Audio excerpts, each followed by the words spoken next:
Beliau adalah Prof. Saiful Mahmud PhD, alumni dari S1 Farmasi USU, S2, S3 di Osaka University, mengabdi di University of Washington, dan sekarang profesor di College of Pharmacy Oregon State University. Tanpa memperpanjang waktu, Pak, mungkin dipersilahkan sekarang. Baik, terima kasih Bu Nana. Bismillahirrahmanirrahim. Wassalamualaikum warahmatullahi wabarakatuh. Selamat pagi, salam sejahtera bagi kita semua. Pertama-tama saya ingin mengucapkan terima kasih atas undangan dan kesempatan yang diberikan kepada saya untuk ikut berpartisipasi dalam acara webinar pada pagi hari ini. Salam hormat kepada Bapak Rektor, Bapak Wakil Rektor, dan Bapak-Bapak, Ibu-Ibu sekalian yang hadir pada hari ini.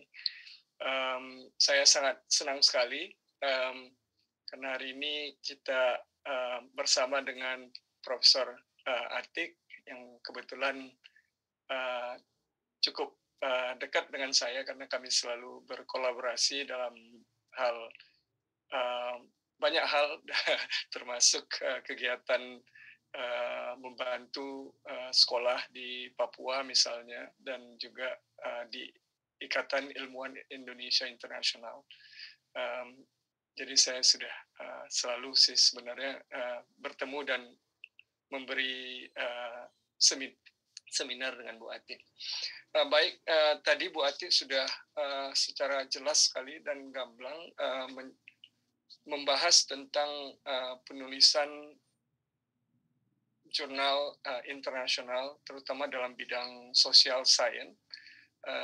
Pada hari ini saya ingin membahas lebih lanjut tentang dalam bidang sains, ya. Tapi kalau boleh share.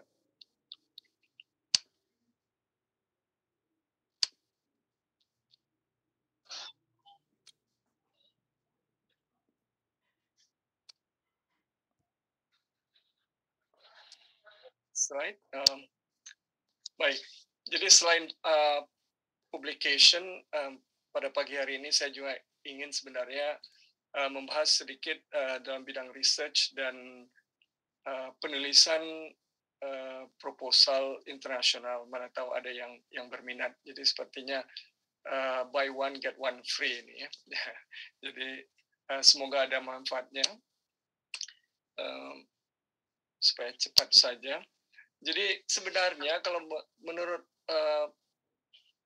pengalaman saya, membantu atau berkolaborasi dengan teman-teman kita di Indonesia, terutama jika diminta tolong untuk membantu dalam membuat atau mengedit makalah atau manuskrip untuk publikasi internasional.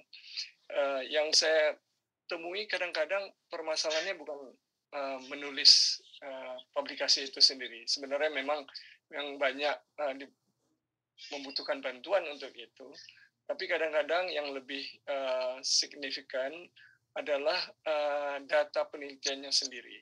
Ya, jadi walaupun disebutkan saya data banyak, tapi barangkali yang sudah disinggung oleh Ibu Ati tadi, bahwa saya kadang-kadang signifikansinya itu tidak jelas, ya. Signifikan tidak jelas, kemudian data tidak lengkap, atau tidak mengikuti cara-cara pengambilan data yang benar misalnya. Jadi itu juga suatu masalah yang saya lihat. Kalau dalam hal itu sebenarnya saya sendiri tidak bisa membantu. Jadi kalau hanya untuk menulis, membantu dalam jurnal untuk publikasi, jurnal internasional, itu tidak merupakan sesuatu yang sulit. Itu bisa dilakukan.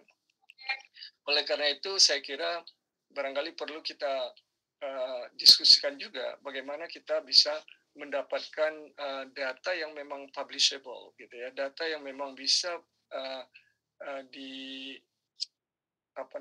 dipresentasikan di jurnal-jurnal internasional.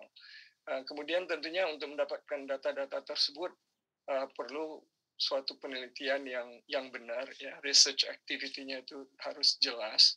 Kemudian tentunya untuk bisa melakukan research activity yang jelas itu kita harus mempunyai dana dan other support.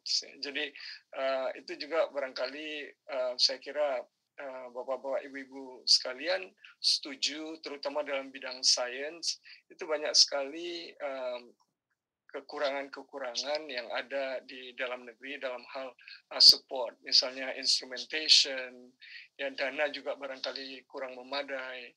Nah, itu salah satu hal yang perlu kita tangani atau kita selesaikan masalahnya sebelum kita memang bisa berkompetisi untuk mempublish international publication.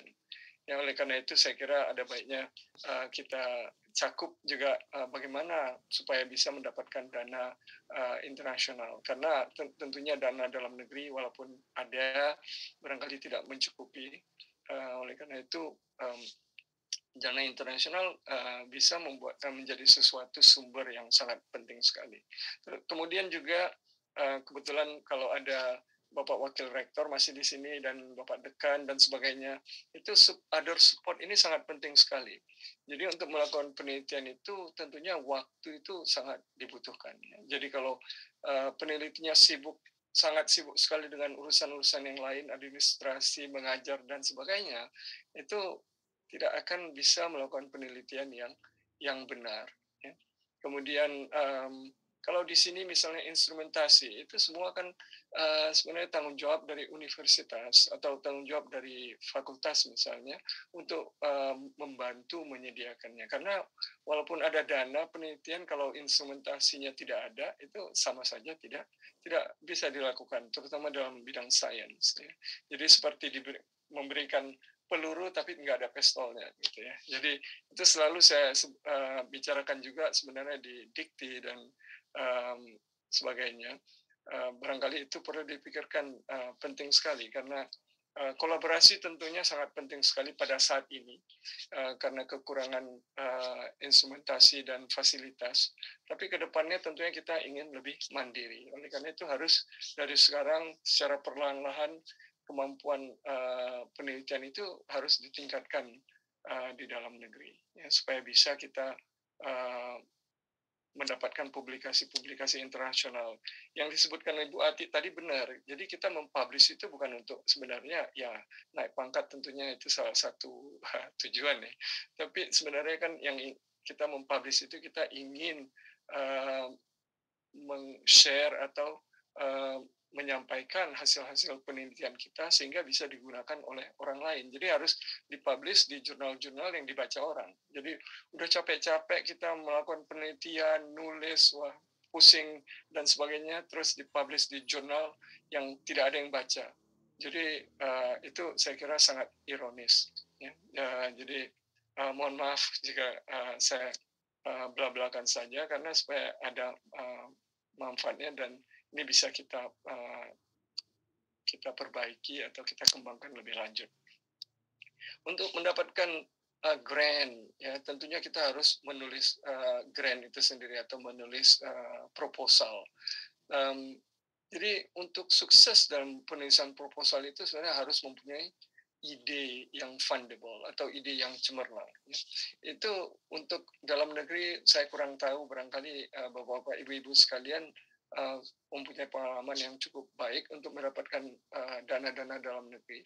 Tapi kalau untuk luar negeri itu, terutama kalau kita mau compete secara internasional untuk mendapatkan dana penelitian dari foundation atau dari badan-badan tertentu, tentunya kita harus mempunyai ide yang kompetitif. Itu sangat penting sekali.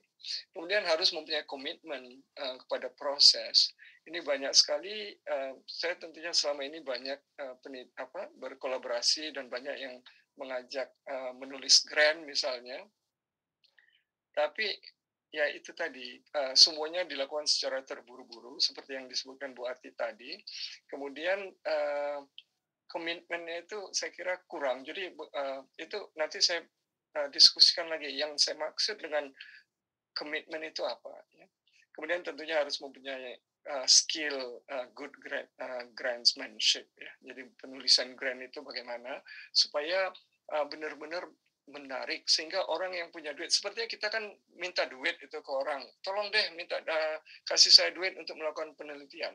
Tentunya orang itu harus kita yakinkan bahwasanya penelitian itu sangat penting dan ini harus didukung gitu ya. Jadi harus persuasif gitu ya. Jadi tentunya yang pertama itu bagaimana kita mendevelop ide yang fundable dan juga irresistible. Artinya kalau orang baca itu langsung, wah ini idenya bagus sekali. Nah, itu tidak datang overnight, tidak datang wah tiba-tiba saja. Itu membutuhkan suatu pengetahuan yang dalam, kita terutama dalam bidang tertentu, ya. Apa yang sudah diketahui dan apa yang belum diketahui, apa gap-nya dan atau apa kebutuhannya. Oleh karena itu, sebagai saintis atau sebagai peneliti, kita itu harus benar-benar sangat profesional, artinya sangat mempunyai pengetahuan yang dalam terhadap bidang tertentu itu. Ya. Jadi nggak bisa yang sangat mau melakukan berbagai jenis atau berbagai macam penelitian, tapi pengetahuannya itu dangkal. Nah ini harus benar-benar kita expertnya begitu ya. Nah, itu yang jadi banyak juga yang saya perhatikan teman-teman di Indonesia kadang-kadang proyeknya itu macam-macam gitu, banyak. Tapi begitu di challenge dengan suatu pertanyaan, apa yang sudah dilakukan orang lain, kadang-kadang nggak bisa dijawab. Gitu. Ya, jadi kita harus benar-benar knowledgeable tentang apa yang ingin kita lakukan. Kemudian tentunya be innovative. Apalagi saat ini ya semua innovation. Jadi kalau tidak ada novelty, tidak ada sesuatu yang sangat menarik, itu tidak akan di-funding. Ya. Jadi harus kita pikirkan novel ideas. Itu butuh waktu. Itu butuh waktu untuk memikirkan itu, dan kemudian be open dan adaptable. Jadi open, artinya kalau kita punya ide itu, sebaiknya itu kita diskusikan dengan orang lain. Tentunya saya tahu, saya dengar di Indonesia, kita takut idenya dicuri orang gitu ya, selalu. Wah ini kita diskusi dengan si Anu kok tiba-tiba dia juga melakukan penelitian yang sama. Itu juga sangat disayangkan. Tapi barangkali kita bisa berdiskusi dengan orang yang dekat dengan kita, yang kita tahu tidak akan menzalimi kita ya. Jadi itu, tapi dengan menceritakan ide kita itu, kita akan mendapatkan input. Kadang-kadang sesuatu yang tidak pernah kita pikirkan itu si Anu apa aja dia nanya satu pertanyaan, oh iya ya ternyata begitu, atau dia kasih ide yang lain, atau counter ide dan sebagainya. Dan itu yang selalu terus terang kami lakukan di sini. Jadi saya selalu itu dengan teman-teman profesor yang lain begitu, selalu berdiskusi tentang ide. Jadi kita ada namanya work in progress, YIP, ya. Work in progress itu jadi kita presentasikan ide kita itu di grup daripada faculty members. Ya. Nah itu jadi harus open dan adaptable. Artinya kita bersedia untuk merubah ide kita tadi kalau memang kurang tepat. Nah yang saya maksudkan dengan commitment to the process itu benar-benar waktu dan komitmen kita terhadap program yang ingin kita lakukan. Jadi pertama, keep current on the literature. Artinya kita harus benar-benar tahu dan baca literatur, apa yang sudah dilakukan, apa yang belum dilakukan. Jangan kita melakukan yang sudah dilakukan orang. Ya, terutama walaupun misalnya kebetulan bidang saya bidang produk alam, natural products. Nah itu tumbuhan ya, tumbuhan ini, tumbuhan itu. Nah itu kadang-kadang memang ditemukan di tempat kita, tapi belum tentu nggak ditemukan di tempat lain kan, di India, di China, di Thailand, di Malaysia. Nah itu kita harus tahu apa yang sudah dilakukan, apakah masih perlu kita lakukan. Ya, artinya jangan capek-capek kita melakukannya, nanti tidak bisa dipublish karena datanya itu tidak baru. Ya. Kemudian kalau untuk apply grant proposal, tentunya kita harus membaca secara detail itu funding opportunity-nya, announcement itu instruksinya apa. Ya, jadi ini yang tadi saya sebutkan kadang-kadang itu proposalnya deadline-nya itu seminggu kemudian baru mau mulai gitu ya. Jadi atau baru kalau kolaborasi baru disampaikan ke saya gitu. Kapan ini deadline-nya? 2 hari yang akan datang. Wah, itu nggak bisa lagi ya, terlalu mepet. Jadi make the time to write a competitive application. Jadi kalau kami buat proposal itu bisa 6 bulan, bisa setahun ya, bisa kadang-kadang lebih. Itu memang kita pikirkan baik-baik, karena kalau tidak itu wasting time aja. Kita tahu nggak bakal di-funding. Ya. Kemudian seek opinion, ya, jadi minta pendapat dari teman, dari kolega, critical review, ya. Jadi kemudian open minded. Tentunya kadang-kadang kita sakit hati kalau dikritik, tapi itu tidak harus ya, dalam bidang sains. Kita harus merespon secara positif criticism itu, karena walaupun kita kadang-kadang memang kita tidak setuju. Nah, kalau tidak setuju, ya sudah, nggak apa-apa. Tapi tidak perlu kita sakit hati atau malah berantem gitu, karena nanti orang nggak mau ngasih lagi input. Kemudian do whatever necessary. Jadi supaya proposal itu kompetitif. Jadi kadang-kadang resek misalnya dibilang, wah minta surat ini deh, surat apa support dari si anu, resek yang nggak mau. Nah, itu sebenarnya kurang mendukung untuk membuat satu proposal yang bagus ya. Jadi sebenarnya suatu grand proposal itu kalau di internasional itu, terutama di Amerika Serikat ya, biasanya 5 komponen yang dilihat, dievaluasi. Pertama, signifikan. Signifikan ini sangat penting sekali. Jadi yang kita lakukan itu harus signifikan, harus ada artinya, penting, ya, dan baru. Kemudian investigator juga penting. Ini maksudnya ini walaupun proposalnya bagus, tapi yang meng-apply atau yang mempropose ini qualified enggak gitu ya. Jadi kita itu harus membuild atau mendevelop ini kita, kredensial kita itu, sehingga kita diketahui orang bahwasanya kita memang orang yang paling tepat untuk melakukan penelitian ini. Jadi ingat, scientific community itu sebenarnya kecil. Artinya semua orang tahu, si anu itu semua orang tahu biasanya, yang ini ya, yang prominent. Jadi kredensial kita itu penting sekali, dan itu harus kita jaga dan kita build, kita bangun. Ya, jadi investigator itu sangat penting. Tentunya kalau kita tidak mempunyai suatu misalnya proposalnya atau penelitiannya sangat luas sekali dan kita tidak tahu semua, ya tentunya kita harus mencari collaborators. Jadi gabungan tim dari investigator itu membuat proposal kita itu menjadi kuat dan kompetitif. Ya. Kemudian innovation tentunya, approach juga sangat penting sekali, nanti akan saya jelaskan lebih lanjut. Environment, ini yang saya sebutkan tadi, kampusnya, labnya, mahasiswanya. Jadi tentunya kalau environment-nya punya mahasiswa S3, itu tentunya lebih bagus daripada environment yang hanya mempunyai mahasiswa S1 misalnya. Misalnya environment dari administratornya, dari biro rektor, dari dekan itu sangat mendukung. Jadi kita harus tunjukkan bahwasanya environment itu sangat baik untuk penelitian yang kita ajukan. Ya. Jadi jika kita dapat dananya, tentunya kita harus melakukan research. Nah, jadi ini singkat saja karena saya tahu waktu terbatas dan nanti kita akan diskusi lagi jika ada pertanyaan. Saya hanya ingin memberi beberapa poin dalam hal research design itu sendiri. Pertama, rigor. Rigor itu sangat penting.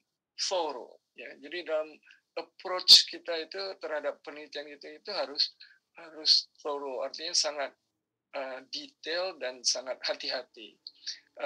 Jadi kadang-kadang data yang ditemukan itu dari satu approach itu belum tentu benar. Jadi kalau kita harus tes lagi dengan approach yang lain, dengan pendekatan lain, sampai data itu benar-benar kita yakin bahwasanya data yang kita dapatkan itu memang benar, ya. Dan itu yang disebut dengan rigor. Kemudian fokus tentunya, kemudian data quality itu juga berhubungan dengan rigors. Apakah jika diperlukan statistiknya harus ada, ya. Jadi tidak bisa membuat satu kesimpulan dengan cepat. Jadi sebagai PI, saya principal investigator atau sebagai supervisor di lab, tugas saya sebenarnya sepertinya saya mempertanyakan semua hasil dari eksperimen daripada anggota lab saya. Memang itu tugas saya. Jadi challenge terus itu. Apakah memang benar? Ini walaupun kadang-kadang kan ya sebagai peneliti kita excited ya, kita itu sangat gembira kalau ada hasil baru bagus yang baru, dan tentunya yang melakukan eksperimen juga sangat excited dengan hasil yang diperoleh. Kadang-kadang akibat itu membuat kesimpulan yang terburu-buru. Jadi sebagai orang yang bertanggung jawab di dalam lab tadi, itu memang tugas saya itu men-challenge terus, sampai saya yakin bahwasanya hasil penelitian itu memang benar benar gitu, datanya itu reliable. Kemudian reproducibility ini jadi misalnya kita melakukan suatu penelitian itu bisa diulangi dan hasilnya itu sama. Oleh karena itu biasanya untuk satu penelitian atau suatu eksperimen itu kita ulang berkali-kali sampai kita yakin bahwasanya ini reproducible. Ya. Kemudian expected outcomes itu perlu dipikirkan sebelum kita melakukan penelitian. Jadi kita tahu kira apa yang harus kita perhatikan. Jadi sebagai seorang investigator itu tentunya atau peneliti, kita harus mempunyai mind dan mata yang kritikal, ya. Artinya kita melihat perubahan-perubahan dari penelitian kita, tapi kita harus tahu kira-kira outcome-nya bagaimana. Jadi kita tahu fokusnya kemana. Kemudian kita harus tahu keterbatasan dari teknik yang digunakan. Oleh karena itulah perlunya rigor tadi. Jadi satu approach itu belum tentu benar. Jadi itu harus dites lagi dengan approach atau pendekatan atau eksperimen yang lain. Ya. Saya kira itu sebagai tambahan dari yang sudah disebutkan sebelumnya. Nah, kalau kita sudah mempunyai data, tentunya kita ingin publish, ya. Jadi tadi Bu Ati sudah menceritakan lebih sangat detail sekali bagaimana publikasi itu sendiri secara internasional. Tapi pertama tentunya kita harus self evaluasi, ya. Evaluasi tentang kualitas daripada hasil atau data kita tadi. Ya. Itu bukan hanya bapak-bapak, ibu-ibu sekalian saja, tapi saya sendiri dan semua researcher begitu. Ini sulit. Saya mengalami kesulitan selalu mengukur, wah ini hasilnya ini seberapa sih, signifikannya seberapa, apakah menarik atau tidak. Jadi itu nanti membuat kita harus membuat keputusan publishnya gimana, gitu ya. Jadi signifikan di situ yang pertama, impact dari study. Impact dari study ini sangat penting sekali karena ini berhubungan sekali dengan pemilihan daripada topik dari riset yang kita lakukan di awal tadi. Jadi sejak kita membuat proposal, itu topik itu sangat penting sekali, significance-nya. Jadi kita melakukan riset kan capek itu, 24 jam, tentunya enggak 24 jam, tapi kita punya 24 jam, orang lain juga punya 24 jam, dan kita juga sudah bekerja keras. Kenapa dia bisa publish di Science, di Nature, di JACS, atau di apa? Kenapa kita enggak? Gitu. Nah, itu yang paling menentukan sebenarnya significance. Jadi kalau penelitiannya itu sangat signifikan, tentunya dia bisa mendapat approval untuk publish di jurnal-jurnal yang sangat high impact. Itu oleh karena itu saya tekankan kembali bagi Bapak Ibu-ibu sekalian yang kebetulan sedang memikirkan proyek yang baru, ini harus benar-benar dipikirkan dengan seksama. Walaupun membutuhkan waktu, pikirkan benar-benar. Apakah ini sesuatu yang yang perlu saya habiskan waktu saya untuk melakukan ini, gitu ya. Kemudian thoroughness, completeness, rigor, itu yang saya sebutkan tadi dalam melakukan research. Nah, itu sangat penting sekali untuk publish. Jadi kalau kita melakukan penelitian tapi tidak lengkap, atau melakukan penelitian tapi banyak lubang-lubangnya ya, kesimpulannya itu tidak satu dan banyak kemungkinannya. Nah, tentunya itu tidak bisa dipublish di jurnal-jurnal internasional yang high impact. Kemudian data quality, ya termasuk statistiknya. Nah, ini juga termasuk instrumentation. Jadi misalnya data-data yang diperoleh dengan menggunakan instrumentasi yang canggih, tentunya berbeda dengan data-data yang diperoleh secara tradisional. Nah, dalam hal ini tentunya tidak banyak yang bisa kita lakukan kalau kita tidak mempunyai instrumentasi, kecuali melakukan kolaborasi. Oleh karena itu, saya selalu menganjurkan untuk kita melakukan kolaborasi, gitu ya. Jadi dengan teman-teman di universitas lain yang mempunyai instrumen yang lebih baik, atau dengan yang di luar negeri, terutama dengan diaspora misalnya, karena diaspora ini kan seperti kami ini mempunyai attachment ya dengan Indonesia, dan kita tidak terlalu memikirkan tentang financial gain atau benefit dan sebagainya. Jadi saya kira itu harus dimanfaatkan ya, kolaborasi tadi. Kemudian dari itulah kita bisa tentukan type of paper, apakah communication, kalau datanya itu communication itu sebenarnya tidak harus datanya sedikit, artinya, tapi yang ingin cepat yang sangat menarik ingin cepat kita publish, itu communication. Tapi kalau note ini memang yang datanya agak sedikit, dan communication bisa juga sesuatu yang sangat menarik tapi belum lengkap penelitiannya, bisa menjadi communication. Kemudian apakah full paper, tapi kalau tidak ada data yang asli, bisa juga menulis perspektif, review, tentunya ini berdasarkan studi literature. Ya. Kemudian choice of journal. Jadi seperti Bu Ati sebutkan tadi, jurnalnya itu harus tepat, ya, scope-nya. Jangan sampai kita mempublish penelitian dalam bidang pertanian di paper kimia atau di paper biologi, barangkali masih dekat, tapi misalnya di paper apalagi ya, geologi dan sebagainya. Nah, itu tentunya tidak tepat sasaran. Kemudian impact factor. Nah, ini tadi kita ukur kira-kira berdasarkan kualitas dari hasil penelitian kita, kira-kira cocoknya di jurnal dengan impact factor yang bagaimana. Tentunya ini juga tidak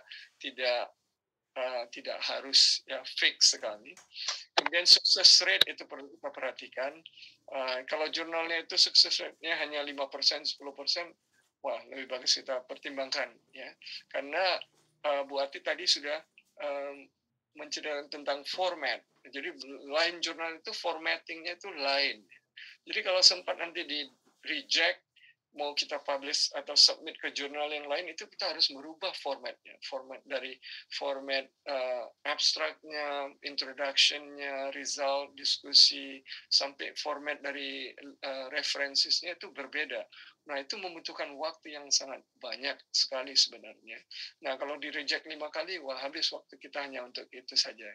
Jadi itu. Kemudian accessibility. Tadi juga sudah disebutkan apakah jurnalnya itu open access atau tidak, atau berbayar dan sebagainya. Tapi harus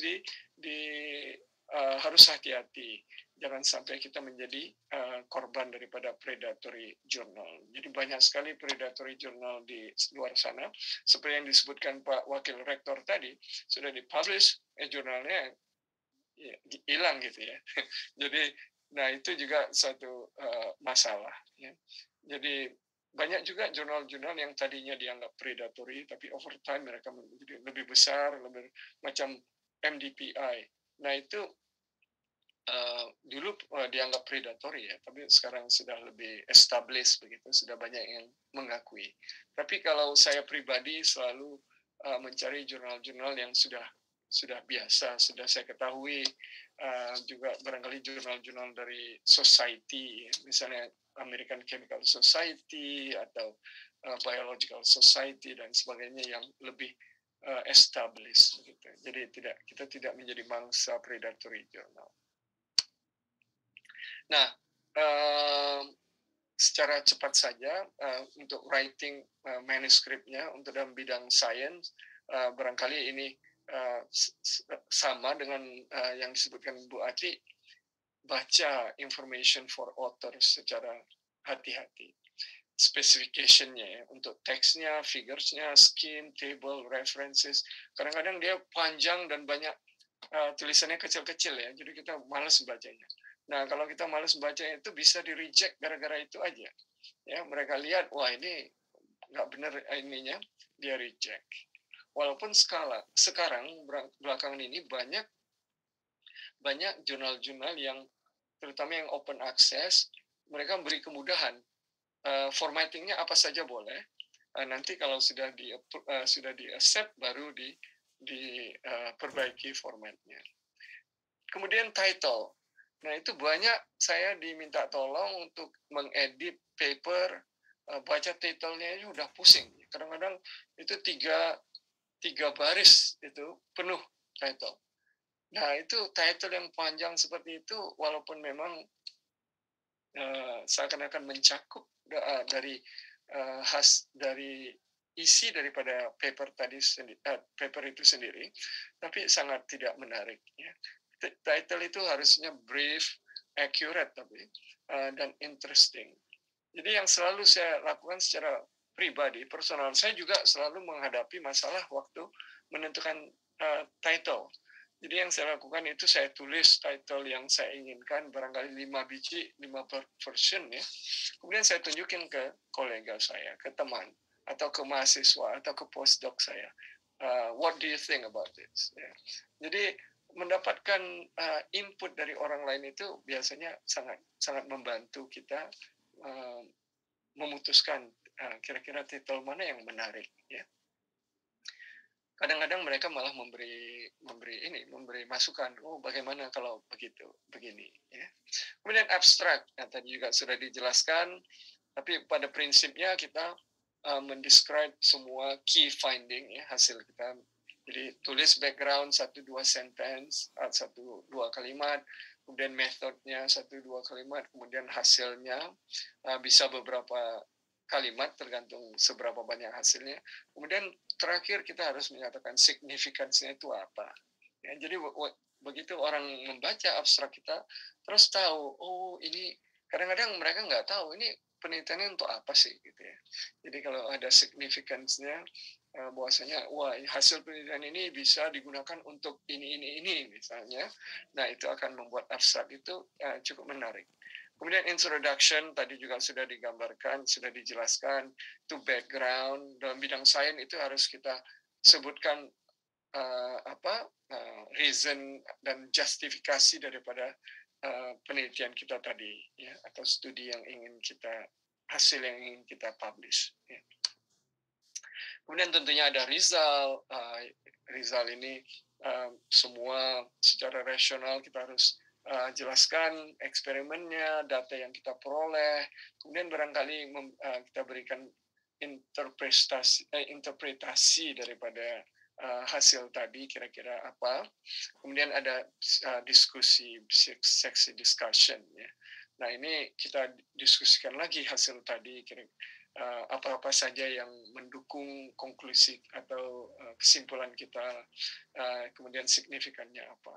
Tapi ada juga jurnal yang result dan discussion itu dia sekaligus. Saya malah senang itu result dan discussion. Jadi begitu dapat result kita tunjukin resultnya, terus kita diskusikan langsung. Saya secara pribadi lebih senang begitu, tapi jadi banyak juga jurnal yang meminta itu dipisahkan. Kemudian experimental section tentunya itu harus diberikan, tapi harus jelas ya, harus Jadi banyak sekali experimental section dianggap tidak begitu penting, padahal itu yang sangat penting sekali ya. Jadi banyak sekali orang memberikan deskripsi di dalam experimental section yang tidak lengkap. Nah itu tidak bisa dilakukan orang lain karena tidak lengkap ya. Jadi tidak reproducible. Jadi harus kita secara hati-hati menjelaskan step by step kira-kira bagaimana kita melakukan penelitian tersebut. Acknowledgement. Nah, acknowledgement ini tentunya kita harus jangan lupa mengucapkan terima kasih ya kepada orang-orang tertentu yang sudah membantu atau berkontribusi dalam paper ini, tapi kontribusinya tidak cukup untuk bisa dijadikan sebagai co-author, ya, tidak bisa dijadikan sebagai co-author. Jadi misalnya ketua jurusan, kalau tidak ada kontribusinya jangan ditaruh jadi co-author. Itu seperti Bu Ati sebutkan tadi, itu tidak ethical. Jadi kemudian referensi tentunya, kalau saya anjurkan gunakan bibliografi program macam EndNote ya, dan lain-lain. Jadi tidak di bibliografinya atau citationnya tidak dimasukkan secara manual, karena itu kan kalau mau dirubah susah itu, dan sumber kesalahan ya, kita buat error di situ. Kemudian banyak jurnal dalam bidang sains membutuhkan supplementary information document. Jadi kalau dulu data-data itu kalau orang percaya aja gitu ya. Misalnya data, kalau dalam bidang kimia data NMR gitu ya, hanya diberikan angka-angka saja itu sudah oke. Sekarang enggak, banyak yang mau melihat spektrumnya yang asli ya. Karena banyak juga spektrumnya itu memang sangat jelek sekali gitu, banyak impurities dan sebagainya. Jadi sekarang ini lebih sangat diperhatikan kualitas daripada data tadi. Kemudian yang paling penting sekali, hati-hati dengan plagiarisme ya, termasuk self plagiarism ya. Jadi kadang-kadang ini berhubungan dengan cultural juga. Jadi banyak di negara-negara lain itu kadang-kadang yang melakukan ini tidak menyadari bahwasanya itu termasuk plagiarisme. Ya, misalnya membaca dari jurnal kemudian dikutip langsung ya. Kemudian kadang-kadang dirubah bahasanya, tapi semua informasi dan ininya sama. Itu termasuk plagiarism. Kemudian self plagiarism itu artinya paper yang sudah kita publish lagi misalnya, atau bagian-bagian tulisan yang kita tulis untuk satu paper kita gunakan word to word ya, artinya lengkap hampir 100% persis di paper yang lain. Nah itu tidak ethical. Itu harus kita hindari. Karena saya sebutkan tadi, hati-hati karena scientific community ini sangat kecil. Ya. Jadi sesama kita saja di dalam forum ini barangkali banyak yang kenal satu sama lain. Ya. Jadi kalau sudah ada indikasi atau sudah ada hal-hal seperti ini, sudah banyak yang tahu, jadi reputasi kita itu sangat jelek sekali. Dan kalau terus terang saja, kalau di Indonesia kita itu orangnya banyak yang pemaaf ya. Jadi ada yang melakukan ini dan itu kadang-kadang ya sudah berapa lama dimaafkan ya udah. Kalau di luar negeri itu reputasi itu sangat penting sekali. Jadi kalau kedapatan sekali seperti itu bisa seumur hidup. Itu banyak yang ya udah berhenti doing science gitu ya. Banyak yang itu banyak yang di Korea, di Jepang yang kedapatan melakukan yang mereka kadang-kadang memanipulasi data misalnya, yaitu ya mengundurkan diri kan, dan biasanya itu tidak bisa lagi melakukan sains karena semua jadi nggak percaya orang kepada kita, karena sains itu kan yang penting sekali itu kepercayaan. Jadi tanpa kepercayaan itu tidak ada gunanya. Saya kira demikian dari saya. Terima kasih atas perhatiannya. Barangkali bisa kita sambung dengan diskusi jika ada yang bertanya kemudian. Wassalamualaikum warahmatullahi wabarakatuh.